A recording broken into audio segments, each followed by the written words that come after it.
আচ্ছা, বাঙাল বাড়ির রান্না ভালো না ঘটি বাড়ির রান্না ভালো? এই প্রশ্নটা বাঙালি সমাজে কত বছর ধরে চলছে জানেন?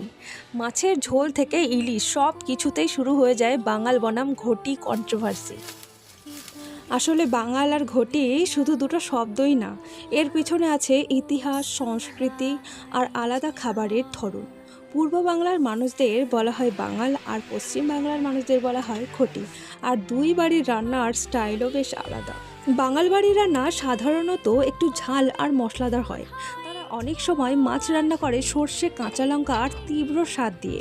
অন্যদিকে ঘটি বাড়ির রান্না তুলনামূলক মৃদু আর পরিমিত মশলার। তারা রান্নার স্বাদের সূক্ষ্মতার উপর বেশি গুরুত্ব দেয়। আর তাই একই মাছ, ধরুন ইলিশ, বাঙাল বাড়িতে হবে ঝাল সর্ষে ইলিশ, আবার ঘটি বাড়িতে হবে মোলায়েম স্বাদের পাতলা ঝোল। আর শেষ পর্যন্ত একটা কথা ঠিক, বাঙালি রান্না মানে স্বাদ আর আবেগের অসাধারণ গল্প।